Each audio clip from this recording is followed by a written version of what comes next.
Messianics Podcast, a podcast about all things Messianic Judaism. Each episode, we will be sharing our opinions as we tackle some of the biggest issues in Messianic Judaism. Now, here's your hosts, Rabbis Eric, David, Jonathan, and Toby. Hey guys, thanks for joining us for another episode of the Messianics Podcast. This is going to be an intriguing discussion. This was kind of a spontaneous thought that we had in preparing for recording an episode. And basically the idea or the premise of this conversation is, should there be a baseline for Messianic Judaism? Or the way that it was actually posed in our initial discussion is there a certain amount of Judaism that a Messianic Jewish congregation should have in their midst, or how Jewish should a Messianic Jewish congregation be? And I think this is a really fun conversation. Now, I'm not going to pose to you that we're going to give you all the answers and we're going to solve the whole problem, because this has been 120 some odd year, 130 year whatever conversation in Messianic Judaism, or what has become Messianic Judaism. But I think it'll be an interesting one, and it's important to understand whether we're talking about the IMCS, the UMJC. The IMCS is the International Alliance of Messianic Congregations and Synagogues, the UMJC, which is the Union of Messianic Jewish Congregations, Tikkun America, or Tikkun International, however that falls, which are the three primary congregational rabbinic style organizations. You also have a few others like Shuvu and CPM, Chosen People Ministries, has some congregations and such happening. And UMJA. The UMJA and such, but I'm referencing specifically kind of the three main, if you want to call them mainstream Messianic avenues or what have you. And within all of those, they have an approach, and we've talked in previous seasons and previous episodes about the denomination versus fellowship structure. And in all three of those primary mainstream organizations, they tend to be a fellowship model, which means they're a big umbrella. And so there's a lot of leeway in how individual congregations, individual leaders handle things and do things in their own congregation. So you will find some communities that are much more church-like, with Jewish flair, meeting on a Friday night or a Saturday morning. And then you'll have some that are much more Orthodox leaning. And like we had a gentleman in our congregation that visited actually a Shuvu connected congregation in Las Vegas a year and a half ago, 2 years ago, something like that. And he came back, he was like, hey, I said, what'd you think of it? He goes, I thought it was kind of neat. It was different. He goes, I've never been to a synagogue that literally went through every single word of the Siddur for the Shacharit service and on Shabbat. That was a little different to me. He goes, but it was good. It was fine. And then, so there are variances. And then even when you look at what Messianic Judaism looks like in America versus what Messianic Judaism tends to look like in Israel, they tend to be two very different things. Because in America, we're busy trying to prove we're Jewish. And in Israel, it's just an assumed, if you have an Israeli passport, you're either Jewish or you're a descendant of Jews, however you qualify for Aliyah. And so in Israel, there's less of a need to prove anything. And so a lot of, not all, but a lot of Messianic congregations in Israel tend to be more like what we would think in the U.S. as a evangelical church type of an atmosphere. And again, that's not across the board. There's variances, there's range, and so on. But the question we want to toss around and discuss is, how Jewish should a Messianic Jewish congregation be? And I'm just going to toss that out there, and I set us up for the conversation, and I'll let you guys kind of lead the way, and we'll go from here and see what comes of it. I think there's two questions in the question. Mm-hmm. One is how Jewish in regards to culture, practice, behavior. Mm-hmm. The other is people.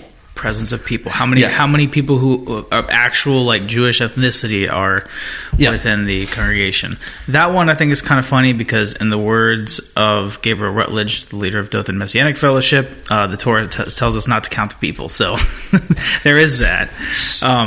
So I want to piggyback on that. Mostly joking, but yeah. I want to piggyback on that because it's interesting you bring up the two sides of that question, because I've actually on social media this week alone, or in the last week and a half alone, have seen Messianic personalities who have asked that same question in different ways. So one is a friend of ours, Joe Materco, who listens to the show on a regular, actually in a private conversation was like, hey, Do you think that there should be a baseline, like a minimum status for Messianic Judaism for rabbis, for congregations, like how we should do things? Should there be like a baseline expectation no matter what congregation you go to? You know, at least these 3, 10, whatever things are going to be done. And the other side of that was another Messianic podcast, which I won't name, but another Messianic podcast posted a question, like a survey type of question on their Facebook account or their social media accounts that said, in essence, which would you prefer? Congregation A, 100 people, but only 10 of them are Jewish, or Congregation B, 50 people, and only 10 of them are of the nations. Which would you prefer as a Messianic congregation? And so just in those two conversations, we see that is a very true statement, that there are two opposing questions in there, whether we like it or not. Yeah. So I guess and I struggle with this because, one, the injunction given in the Torah is a national, like, you don't do a census of the people in regards to it being like a formal nation, not necessarily a how many people are coming to synagogue each week, because they're not really compatible. They're not equivocal. Yeah, the same Torah that says don't count the people also told them to take a census of the people. Right. So my thing, and I say this as a Gentile, I think that in order to call yourself Messianic synagogue, there should be an expectation that you are going to have a barometer of Jewishness. So, for example, numbers. I don't know what that number should be. I know that the general consensus is at least a minyan. 10 tends to be kind of what most people float towards. I like the idea of the synagogue being a quarter Jewish. Just because, again, and I mean, I don't know. Maybe there's, it's one of those questions that I don't really have a full answer to. I like the idea of, because if the goal is if one of the primary missions of Messianic synagogues is to witness to the Jewish people, then, it should be a place that's welcoming and where the Jewish people feel like they can come home. Not to the exclusion of Gentiles, but it should be a place where they definitely feel like, oh, there are lots of the tribe here. There are lots of my extended family here. And so I don't know. Yeah, I wonder if there should be an arbitrary line. In other words, if you're in a community where there's 30,000 people and only 2 Jewish families, right? Do you just say we can't have a Messianic congregation because statistically we're not going to meet the minimum required to call ourselves a Messianic congregation? Well, or do you look at it, I prefer to look at it as part of the larger. In other words, if you're going to have a Messianic congregation that's predominantly non-Jewish or completely non-Jewish, you should connect with the greater Messianic Jewish community so that at least you have a rudder of Jewish leadership that helps you to navigate the course of where your congregation is going to go. Right. Rather than separate completely, because when you separate completely, you end up opening doors to weird all places. Kinds of weird stuff.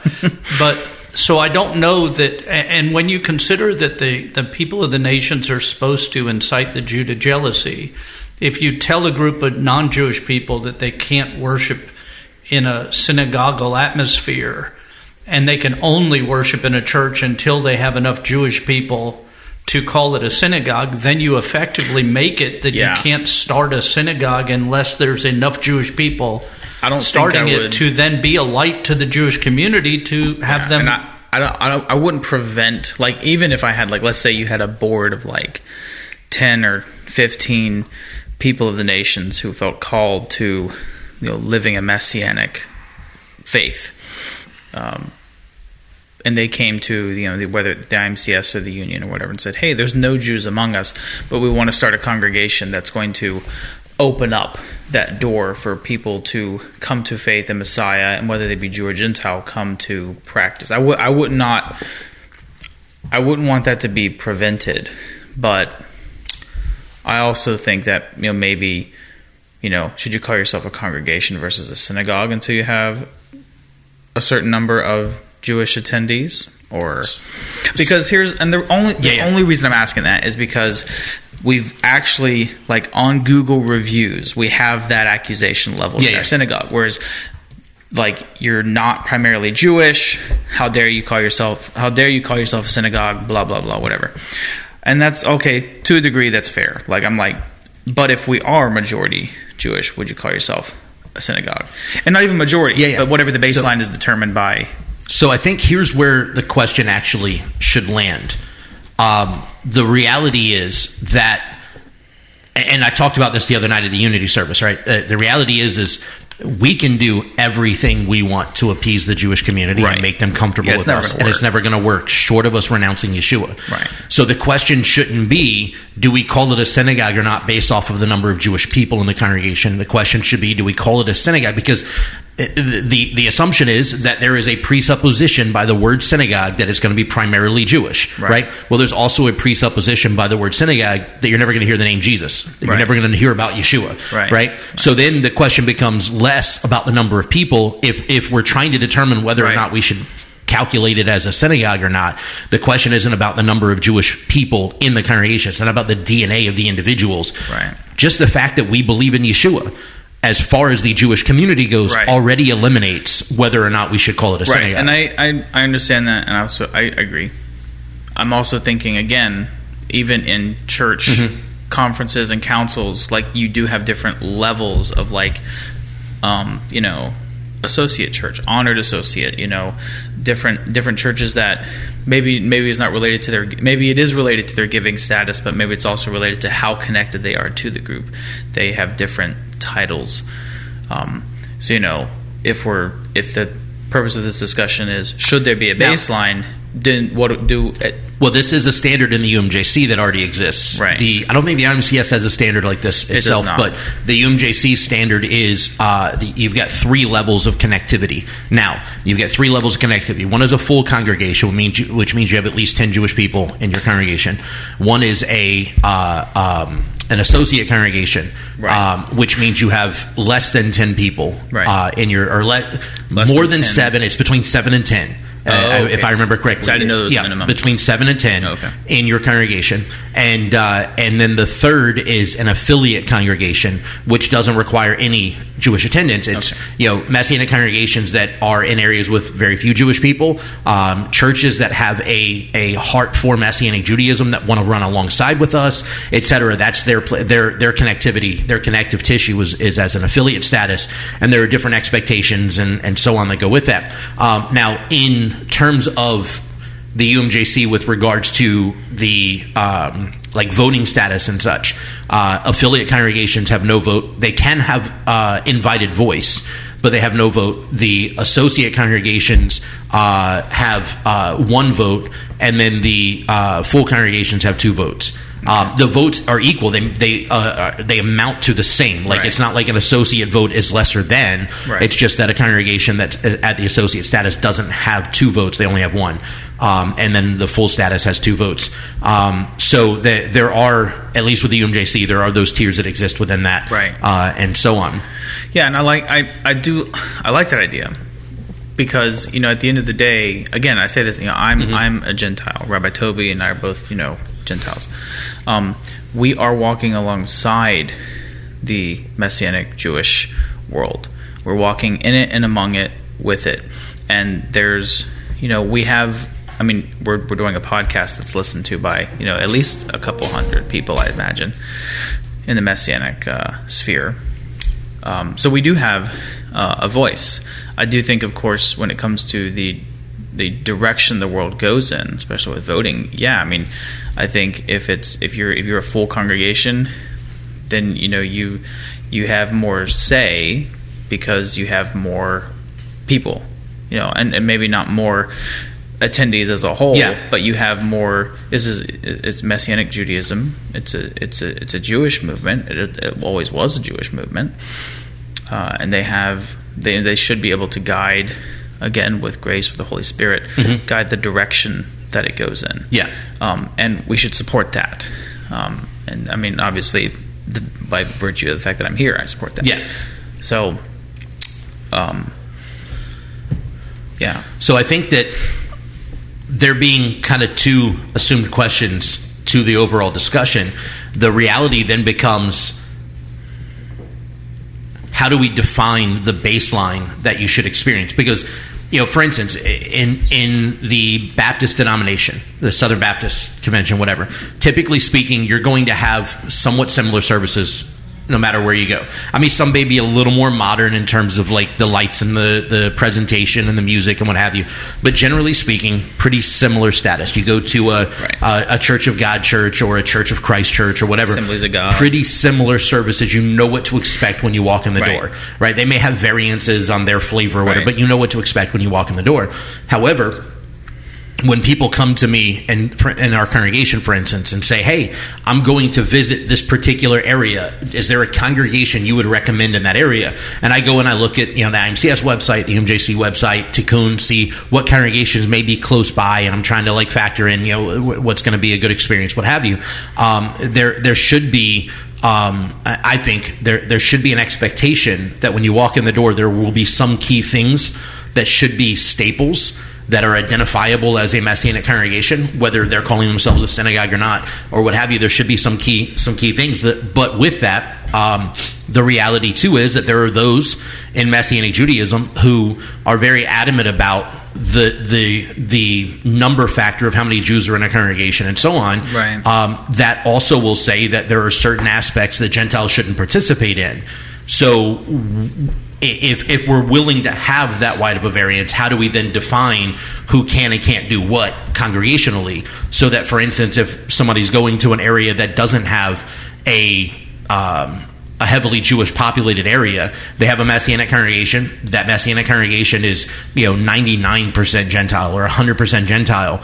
Well, how do we define where that baseline is, what they can and can't do, and so on and so forth? Right. Because there are such variances on opinion of who can and can't do what.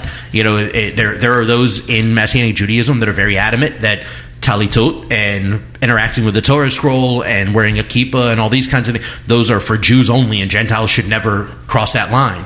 Well, then you go to a Messianic congregation that's 100% Gentile or 99% Gentile or whatever, and you have nobody that does it. And one of the comments that was made on that particular question about which congregation would you prefer, 100 with 10 Jews or 50 with 10 Gentiles, one of the comments was that in theory the larger congregation is drawing, but at the same time, a lot of Messianic Judaism has limitations of what Gentiles can participate in. So then that means that the entirety of everything falls on the shoulders of the 10 people solely, right? And then that creates a whole other problem. And people get burned out, people get fed up, people get... So I think, yes, numbers can be a part of the conversation, sure, but I don't think that's the limitation. No. I think it's important when we're sending people to visit other congregations while they're traveling or they're moving somewhere new, that they know they're walking into a community that's relatively similar. We had somebody who was part of our congregation for several years. They moved up to Arkansas, I think it was, for an opportunity up there, and then they moved from there to Tennessee after a couple of years, and they messaged me and said, hey, do you know anything about this particular congregation? I looked at it, and it was a Tikkun congregation, so I knew I could feel reasonably comfortable about them going there. It was a Tikkun congregation. I looked into some of the material, and so I said, hey, yeah, definitely go check it out, see what you think. It might be a good fit for you. And he messages me back the next day. He was like, dude, he goes, I loved it. There were some clear differences, like we don't do communion at CMC. They do communion, I think, weekly there, and so on, and that's all fine, whatever. He said there were some clear differences, but for the most part, he said it was very much like walking into CMC, just in a different location. And so, like, I appreciate that there's that familiarity that can be assessed. And because that does tie in sort of a comfort factor, it ties in an acceptability for those coming, and again, I'm just speaking from my congregation that are going to visit. When there's something that's connected, I've had people that have gone to visit congregations that I was trying to recommend in other places, and they messaged them. They didn't have any info on where their congregation was located and what service, when service times were or whatever, and so they sent them a message and said, hey, I'm interested in coming on Shabbat. Where do I find you? And they're like, are you Jewish? And they were like, well, no, I'm not, but I go to, Rabbi David's congregation in the name of it. And they went, oh, then yeah, you can come on. That's great, whatever. I'm like, but why do we Right. Why do we have those walls? Yeah. Why do we? Right. I just want to throw this question out there because now in the IMCS with what familiarity I have with the numerous congregations there, I run into more of examples of the congregations that are very restricting of Gentiles more in the union. So my question, I guess, that I'm just throwing out is like, if you knew there was, and we know what some of these congregations are, we know some of them without mentioning them, but I'm saying if you knew there was one, say somewhere in this city or area that you knew was restricted to Gentiles, would you send a Gentile family? Would you recommend that to a Gentile family that was like, hey, we're looking for a Messianic synagogue and we're going to this area? Would you still recommend it, even though it's union or alliance, knowing that no matter what the organization is, but would you still recommend it, even though you knew they were going to get treated like crap because they were Gentiles? So I'll say this, and this is, and I'm going to clarify whose voice this is. This is Rabbi David. I'll say this: my answer is no.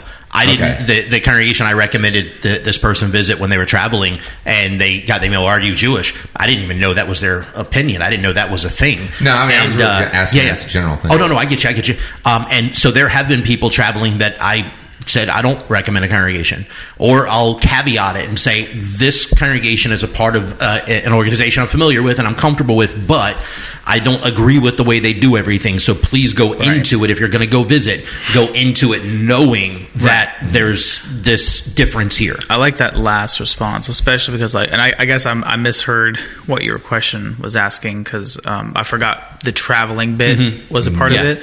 I was thinking like, oh, a family's moving there permanently, and I would be like, if you want to remain Messianic, absolutely. Be aware of what you're getting into. Right. Well, it depends too, because we know people that have gone to congregations, and again, I'm trying my hardest to dance around names and such, but we know people that go to congregations or have gone to congregations that are very much, you're welcome to take up a seat, you're welcome to give your tzedakah, right?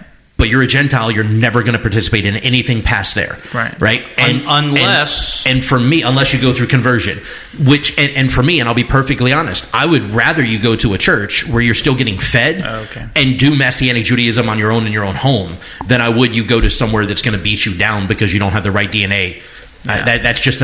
And I'll be perfect, that's a problem for me. Yeah, well, here's another issue, okay? Because I'm getting to a point now, after doing this for 20 years, I'm getting to a point now where, and I know this isn't every Messianic Jewish congregation. This is, I think, a smaller group of people, but the union has platformed people. I mean, I'm not trying, but I'm not sharing a bad opinion of the union. I'm stating a fact that they've done this.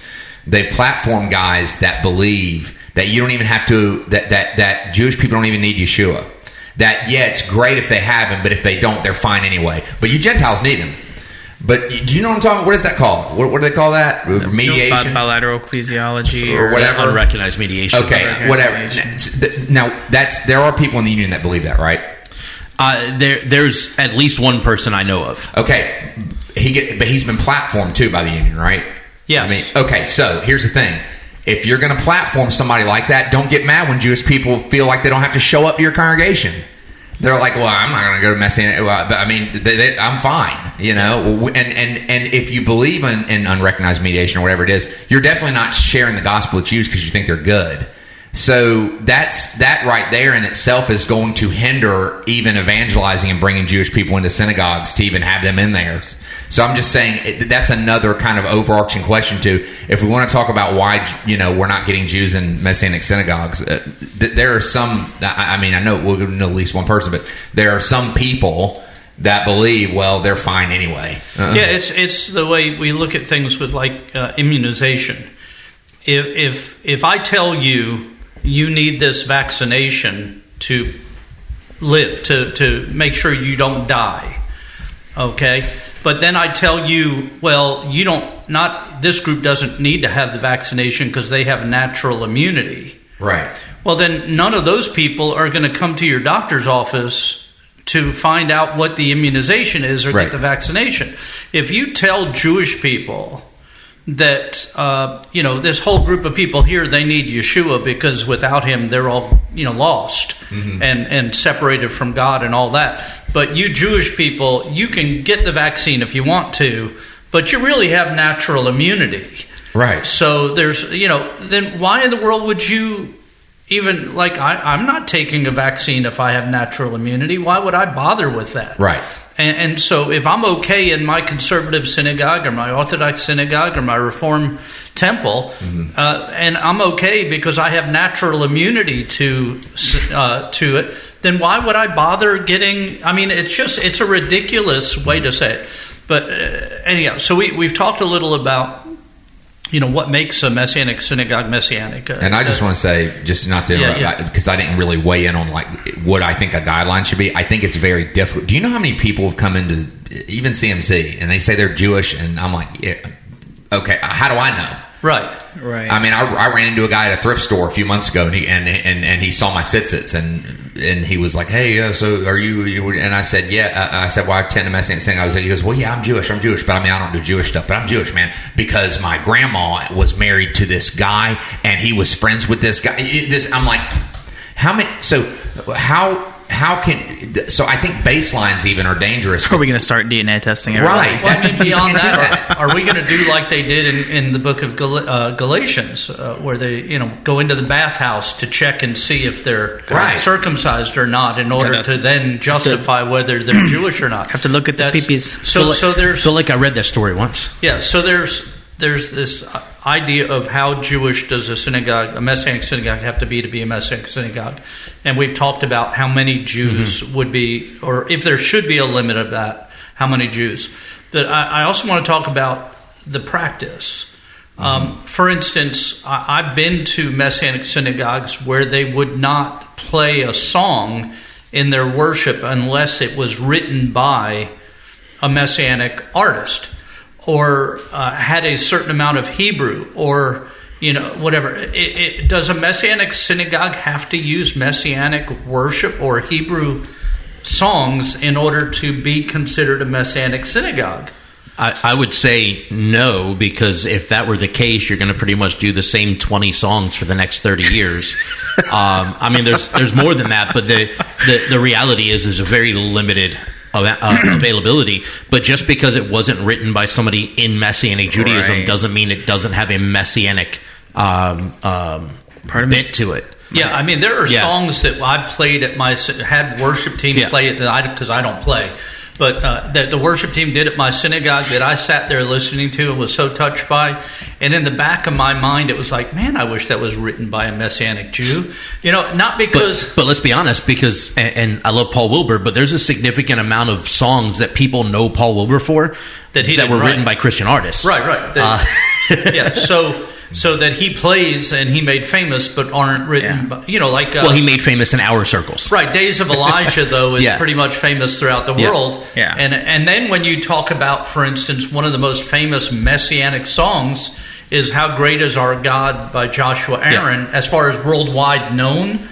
And that's not a Messianic song. It's Tom, is it Tom? Chris Tomlin? Chris Tomlin. Yeah. I don't think you need to do it, and I don't think you're required. I think it's good to do it in worship. I don't think you're required to do it, but I think that that could be addressed by, I think, a Messianic synagogue should do liturgy. Yeah. And I think that you can address the Hebrew and the need for that expression, because I do think there should be a requirement of Jewish expression.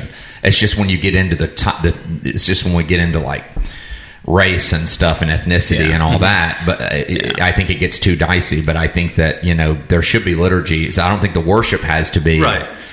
You could do all Christian songs, and I think there should be an encouragement for proper dress and attire, which includes kippot and talits. I say that because, and this is really more of an American thing. This isn't so much a Jew or Gentile thing. But we really don't have a lot of regard for holy places, spaces that are set out, carved out of time and space for encountering God. And because we don't do that, we just think it's like yeah, man, show up in my jeans and flip flops to service, cool. And like, if you do that, fine, that's okay. But what I always will encourage is to do more. Yep. Always. If that means, okay, if you normally wear jeans during the week, wear khakis on Shabbat.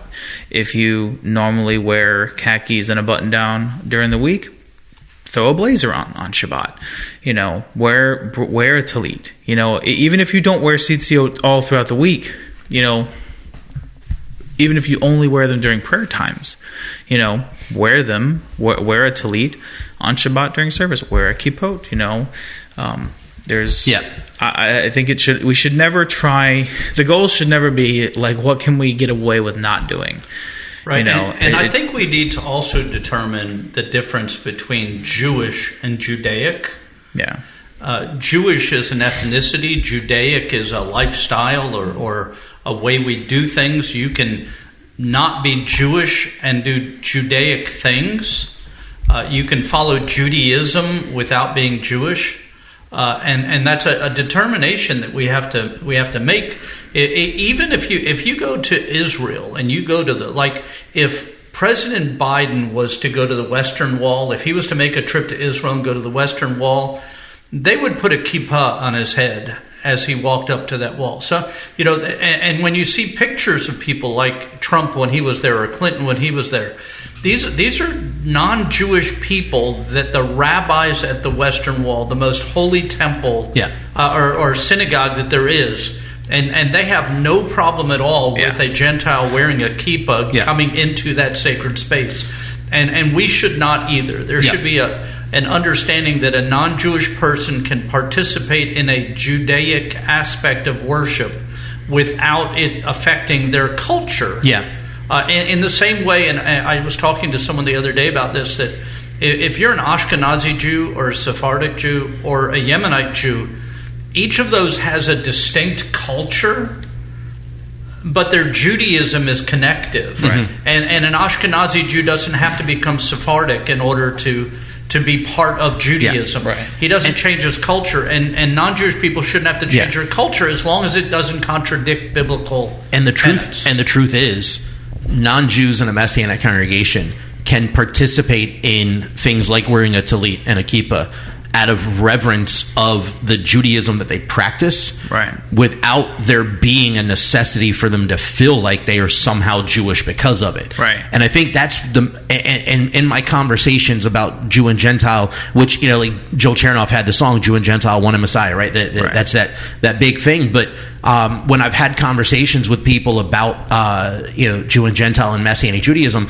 it seems like the primary objection that I've heard from those that are in support of limiting Gentile inclusion in practice, the primary objection has been, well, we have to be careful not to do anything that could confuse their identity. And I'm like, here's a novel thought, and I'm just throwing this out there, a novel thought. What if we teach them, disciple them, where they can have reference for the practice that they're a part of without a confusion on who they are in it? Yeah, and I think that's a ridiculous statement in a large way, because non-Jewish people eat matzo ball soup all the time without being confused that suddenly because they eat matzo ball soup or Hebrew National hot dogs or knishes. And I love Italian bagels. food. And when I eat a pizza, I don't feel like I'm somehow Italian. Yeah, you don't become Catholic because you ate a pizza or lasagna or. And I think it's a little ridiculous for us to say if we allow a non-Jewish person to wear a kippah, they're suddenly going to be confused and think that they're Jewish. And I think that education is the answer. Like you said, teaching them, saying, okay, you can participate in Judaism as a non-Jewish person without it changing who your genetics are. I have a perfect example of this. When I was growing up in Germany, we would travel a lot, and there's cathedrals everywhere. So you would go in one, and regardless of who you were, Christian or not, you were expected to be clothed from the knees down, elbow and shoulders covered, knees covered. And so we would go in, and we of course always dress very respectfully, because most of these are Catholic cathedrals, which means there is mass every day. So you would go in, and if during the summer times, there'd be a lot of European young ladies who would come in wearing shorter shorts and tank tops, and they weren't necessarily.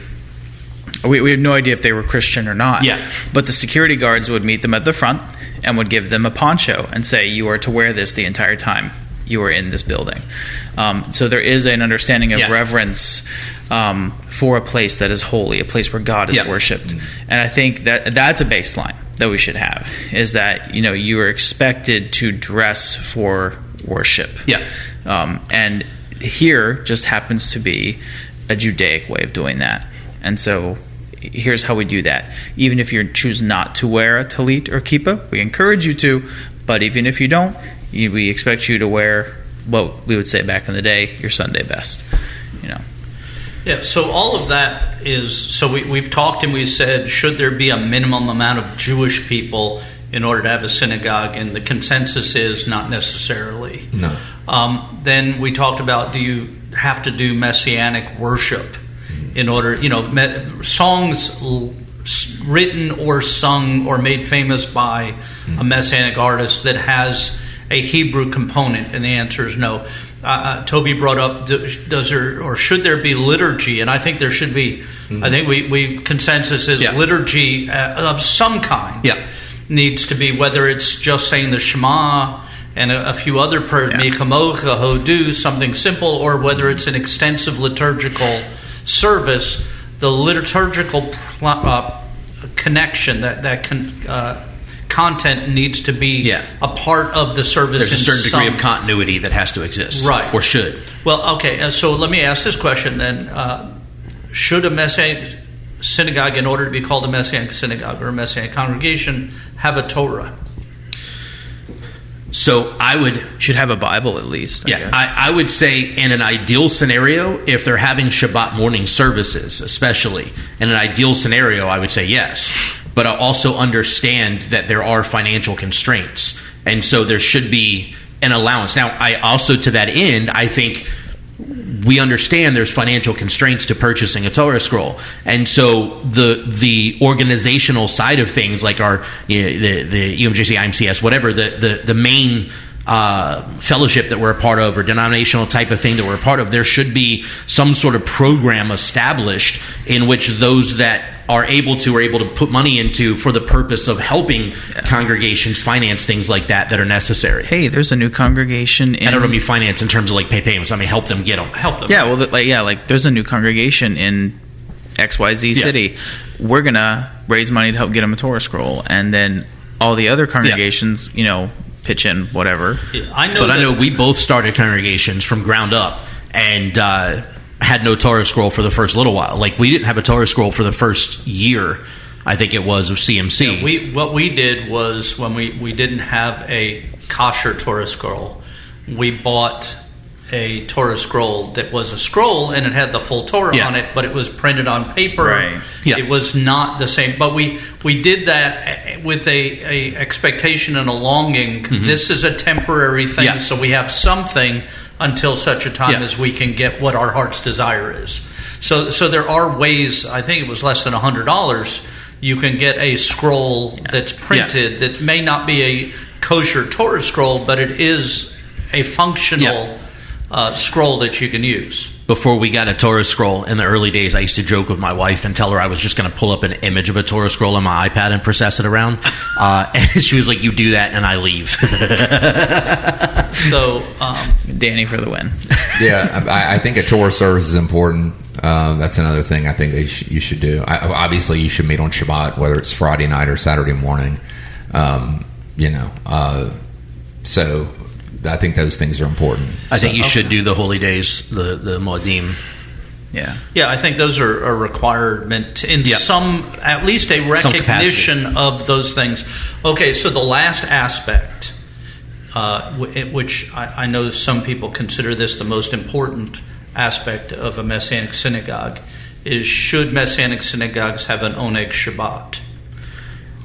I've been to 3 congregations over the years. One would do it once a month, and the second one I went to in Savannah, that was every week, and then we have it every week here. Yeah. My personal thoughts are yes. For several reasons. Number one, and whether you call it Oneg Shabbat, which technically Oneg Shabbat is the meal on Friday night after, or the Kiddush and Motzi, and on Shabbat morning it's Kiddush meal. Yeah. But nonetheless, we still call it Oneg Shabbat because it's more commonly known that way. Yeah. But nonetheless, I don't think it's an obligation, but I do think it's a massive benefit because especially in a Messianic community, a lot of times you already feel like you're like on your own. Because most of the rest of the believing congregations around you don't do what we do, don't live like we live, don't act like we act. So you already feel a little bit on the outside. And when you have an oneg after service, it gives an opportunity for longer fellowship, for tighter community tissue in the congregation. It's been something we've been very adamant about since basically the beginning of our congregation, is tie people together and gives that connective tissue. I don't think it's an obligation, but I do think it's a benefit. The second factor to it is that there are going to be people in our communities that may be the one, that side of things. That's a great reason in and of itself. And then we always try to have extra so that we can send home with people, because there are some people, again, that, we have some of the elderly people in our congregation that live alone that, that it's hard to cook for one person. Well, if we can send them home with lunch for a couple of days, that's great. It helps make things a little easier on them and what have you. But I think there are multiple ways to look at it. Now, there are some places, we're in unique situations, both of our congregations, because we own our own space, so we can do whatever we want. But there are a lot of Messianic congregations that still rent from churches or what have you, and they don't have the availability to do stuff like that. Yeah, so I don't think it can be. I don't think it has to be an obligatory thing, but I think if it's possible, it's beneficial. When I was in Charleston for my cousin's wedding a couple years ago, we were there for like a week, and so we one of the days we were there was on a Shabbat. Mm-hmm. So Catherine and I got up Saturday morning and went to the local Messianic. It wasn't even Messianic synagogue. It was just like a satellite. They recorded from. It was actually really interesting. They recorded from each of the different congregations or locations, I should say, because it all was one congregation just spread out in different locations across like the South Carolina area. And was this Andy Meyerson's congregation? Okay, yes. Yeah, great people. Yeah, and it was interesting because you're doing. So different people at these different locations are reading or canting different liturgies. But when we got there, it was very different for us because there were like, counting my wife and I, it was like 6 people. So we were like, oh, wow, this is very different. Because usually we show up to a Messianic congregation, we're looking for like an oneg and, some kind of fellowship after. But it was like, and when it was done, it was, pack up the video equipment, Shabbat Shalom, you'll have a blessed day. We were like, oh, that's very different, But I mean, it was good for what it was.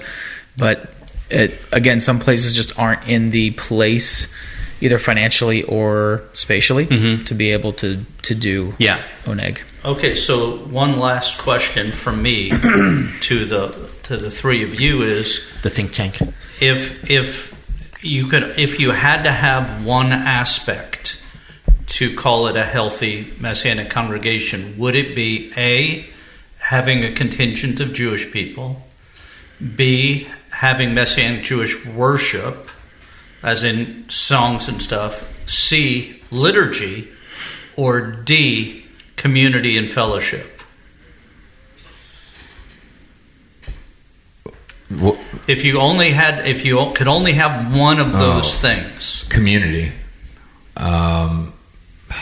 But to be a Messianic synagogue, though, right? Is that what you're saying? Yeah. In connection to that? Because the most important thing is community and fellowship.